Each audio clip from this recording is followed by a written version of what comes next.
So here we have the Ford Fiesta ST line on a 20 plate. I'm going to start off by showing you around the outside of the car, and then we'll hop in and run through some controls on the inside. But from the outside you can see it's a 5-door car with alloy wheels and tinted windows. Let's start off inside the boot and then work our way around the rest of the car from there.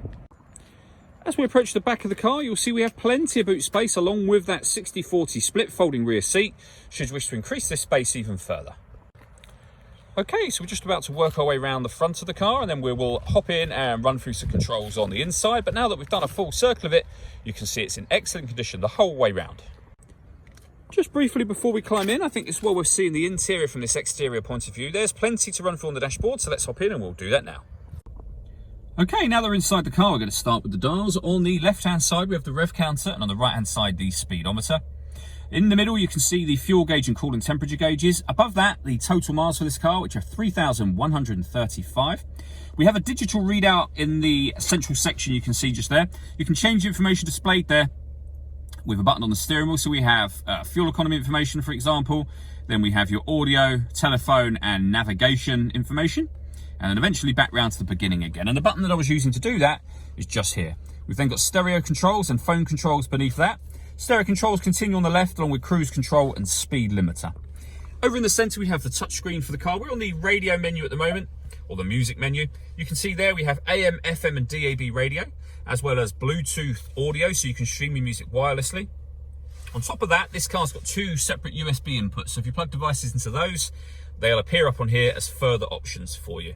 If we come back out of that screen and all the way back to the main menu, you'll see that this car has got satellite navigation. There's a full video that shows how this works, which you can find on our website and also on our YouTube channel.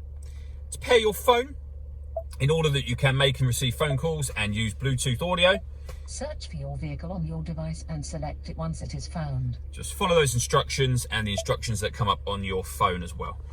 Working our way down, we have the air conditioning for the car. So you can adjust the fan speed, the temperature, the direction you'd like the air to be diverted in. When you're happy with those settings, the air conditioning is off or back on again. You can recirculate the air that's in the car by hitting that button. That's a great way of heating it up or cooling it down quickly depending on the temperature you set here.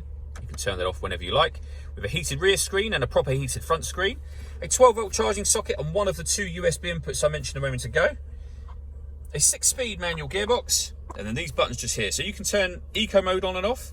You can turn the traction control off or back on again. And this one turns off the stop and start. This car is designed to cut out when it's stationary in traffic to save you fuel. That system is now turned off. All that leaves me to say is thank you for taking the time to watch this video. If you'd like to come see the car in person and have a test drive, please feel free to call any of our MJA sites. We'd love to hear from you soon.